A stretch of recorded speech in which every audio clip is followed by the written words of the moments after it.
Welcome to Wrestling with Heart, a podcast looking at pro wrestlers giving back to their community. Join me, Stanley Carr, as I interview wrestling's hottest names who use their platforms as entertainers to raise awareness and do community service.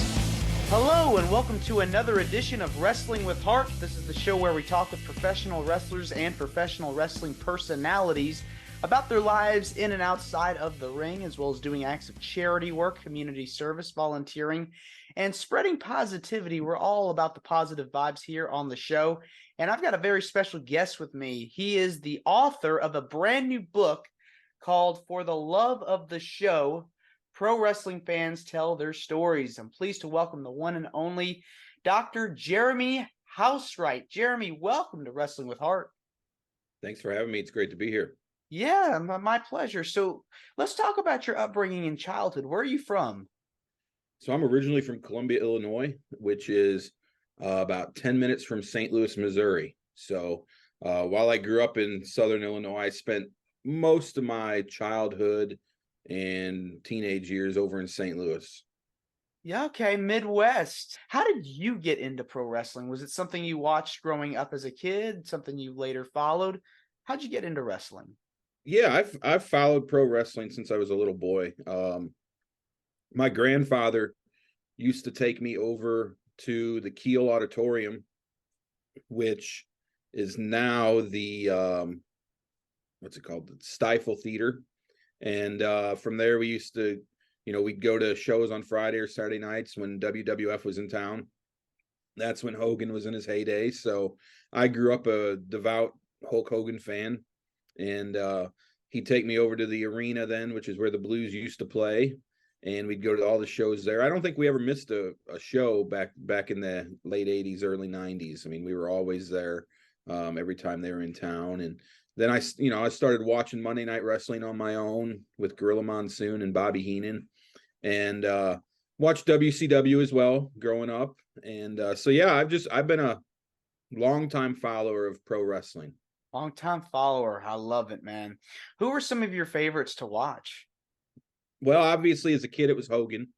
I also was a fan of Jake the Snake Roberts as a kid.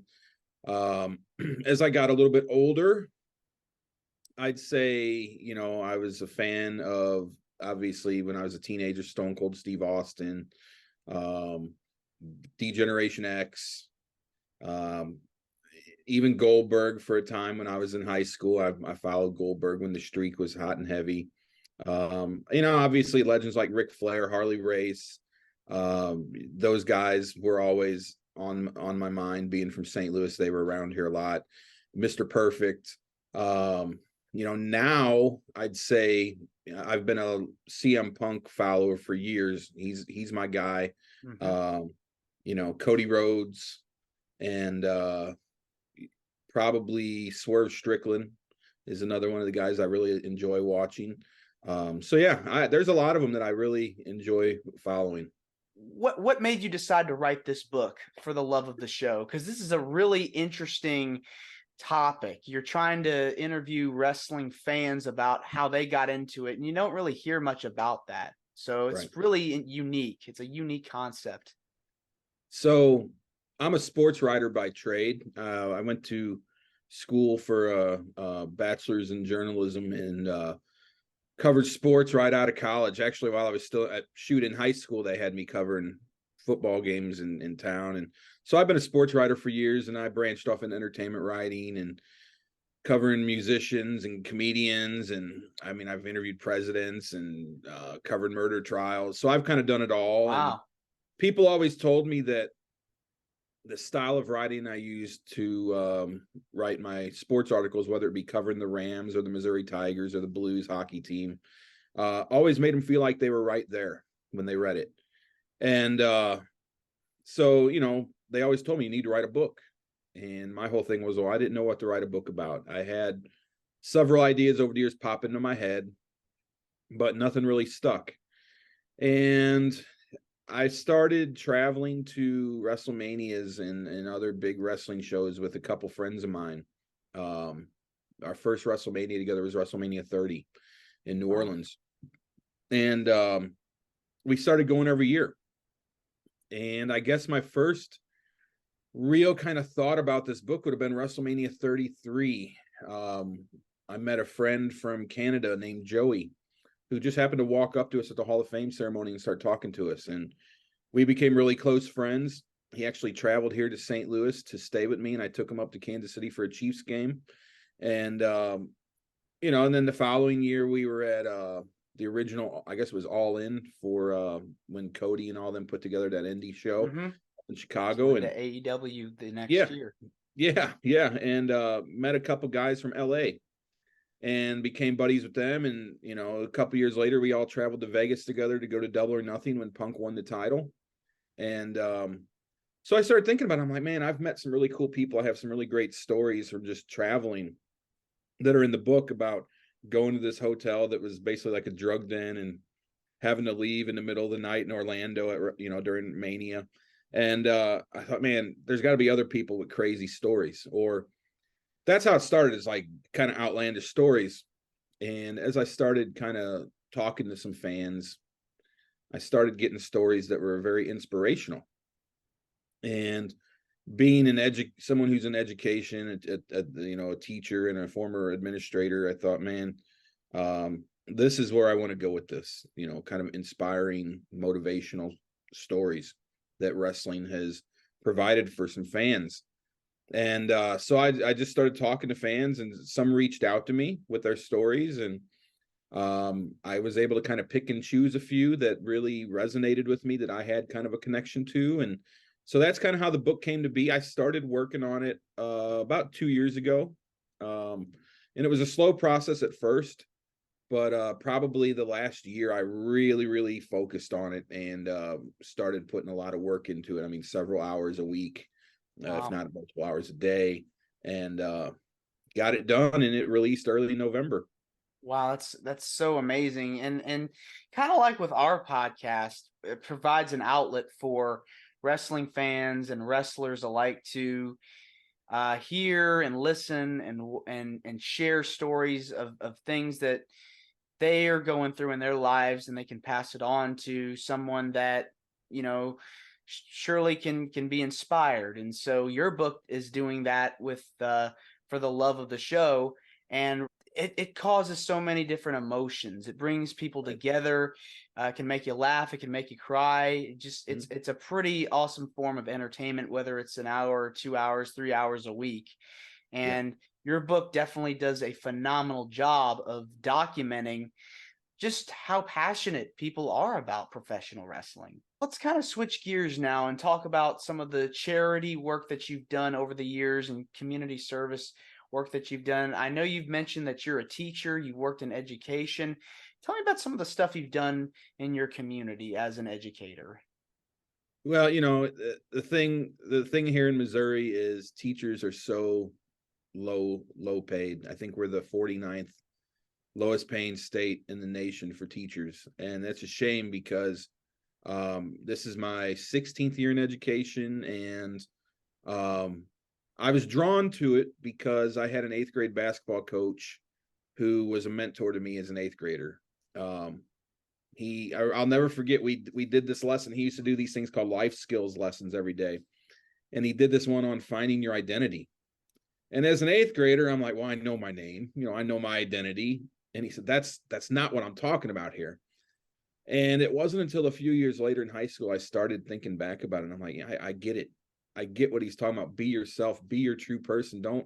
Don't be a follower, don't be like, we call marks in the business. Don't be a mark, be yourself. And that stuck with me my entire life. And he was such a great mentor to me. He was actually the best man in my wedding 15 years ago. Wow. And so I decided, after getting my journalism degree, after a couple of years, I'm like, I'm going to go back to school and get an education degree, because I want to coach. I want to teach. I want to have the impact on kids that this guy had on me. And, so I did that. And I started out in the inner city of St. Louis, and one of the poorest schools you could think of. And it was rough, man. I was right between blood and crip territory. Fights every day, probably 3, 4, 5 fights a day. And these were 7th and 8th graders. Wow. Stayed there for 2 years coaching, and started the basketball program, which After 2 years, we were beating JV teams. My 8th grade team would go into a JV team's gym and put 100 points on them. That's how good we were. But we kept these kids from, getting involved in the gang life. And, so from there, I went kind of the opposite end of the spectrum. I went to rural Missouri and coached there and worked with those kids. And, now that I'm a little older and seeing some of these kids who are now 29, 30 years old with kids and getting married, and I'll be out somewhere and they'll come up and start talking to me. And it really gives me just a positive vibe just to know that, I had some type of an impact on their life, whether it be, and most of the time it's because I was just nice to them. And I'm a joke teller. I like to talk, and tell stories, and they love that about my class. They love to hear all about my journalism background and working with wrestlers and things like that. They think it's so cool. And that's what they remember, and, I'm not going to get upset that they don't remember anything about my English subject that I taught, but they remember my stories, which is still cool, So I think just knowing that I have a positive impact on a lot of these students' lives, no matter how minor it may be, but the fact that they can think back and have a positive memory of their teenage years when it's probably some of the toughest times in their lives. And I was a part of that makes me feel pretty good. The teachers that helped me as a kid, and there were a couple, obviously my 8th grade history teacher, John, was the big one, but I can think of a 7th grade English teacher. I can think of a 4th grade teacher who I loved, but here's the funny thing. There was an algebra teacher I had in 8th grade who I hated, could not stand him. He gave me a 30% in the class. It was a special class that somehow I got picked to be in because I was good in math at the time. And then after that, I was horrible in math, but he was the worst. At the time, I thought he was the worst teacher. He would give me 50 problems a night. And he always had this saying. He was from New Jersey. And being in the Midwest, his accent really stuck out. And he'd always say, "It's your grade, not mine." And I'll never forget one day I muttered that to a student. I'm like, Jesus, man. I'm like, Mr. Martin's rubbing off on me. But he passed away a few years back.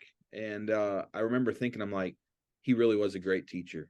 He taught me a lot about just doing the work. Even though I wasn't doing it right and doing it well, I put in the work.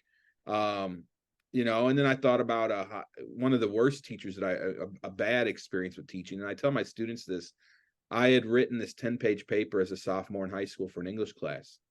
And I had worked like crazy on it. It was about defending sexist lyrics in rap music. Basically how rap music was coming under fire back then for bad lyrics. And, they were out busting all the CDs. All the government officials were doing that. And so I wrote a paper basically defending freedom of speech, 10 pages. I had another teacher edit it. I worked like crazy on it. And I got it back from this English teacher, and it was a C-, which broke my heart. And at the bottom, she wrote, "You need to find a new profession. You will never work in media." And at first, I was really mad about it. I'm like, I wanted to go like tell her off. And I went home and I told my mom. And my mom really didn't do nothing about it. So I went to my grandfather, and I think I was in tears over it. I'm like, I really worked hard on this. This ain't right. Why would this lady tell me this? And he goes, "Well, what are you going to do about it?" I said, "What do you mean?" And I'm thinking, well, do you want me to go like pop her tires on her car or something or what? He's like, "No, what are you going to do about it to prove her wrong?" And from that day on, I kept that essay in a locker, or I kept it above my bed, and I would look at it every day as a motivator to prove her wrong, And I'll never forget one night I was coming home from a Blues game. I had just covered the Blues for an outlet here in St. Louis, and she was on the train. And she said, "Oh, Mr. Housewright, how you doing?" And I just held up my press pass. I said, "Boom, I work in the media." And I just walked away. I didn't say hi to her. I was like, no, man, because, I would never do that to a student, no matter how much they made me mad. And there's been some that I can't tolerate. Like, I just wish would go away. But I would never crush their hopes and dreams, no matter how ridiculous they may be. Yeah. I always tell my students, if you want to do it, if you can dream about it, you can do it. No matter how ridiculous it may seem, I'm never going to crush a dream because of that experience I had. And that's always stuck with me. And I share that with my students a lot. And they just look at me like, we can't believe a teacher did that to you. I'm like, yeah, it was a different time back then. Now, if a teacher would do that, they'd probably fire her. I mean, to be honest with you, I mean, I turned a negative into a positive. And that's what I like to share with the students is I could have given up on my dream right then. Said, you know what, I'm never going to, work in the media because of my drive from that one instance. Yeah, look at you. You've done so well with your career. You got this awesome book, and you're doing well with teaching students and education. Yeah, you got a lot to be thankful for and to be proud of. Jeremy, I just want to say thank you so much for coming on the show. It means a lot to me and to my listeners and viewers. You're welcome. Where can people find more about you on social media? Where can people find the book and more information about where you can get the book? So the book is for sale on Amazon.com and BarnesandNoble.com. You can find me on Facebook under JM Housewright, and I'm also on Instagram under Dr. Jeremy Housewright. And if you really want a signed copy, you can reach out to me on either of those platforms, and we can take care of it through there, and I'll sign a copy and mail it to you. But yeah, you can get it on Amazon and Barnes and Noble. Yeah, I mean, I'd love to get a copy. It sounds really cool. What you're doing is so awesome. So thanks again so much, and you're more than welcome to come back. Thank you for having me. I appreciate it. Yeah, no problem. Take care. All right, you too. This is Wrestling with Heart. I hope you found this podcast to be informative and entertaining. If you did, please hit the subscribe button and look out for the next edition.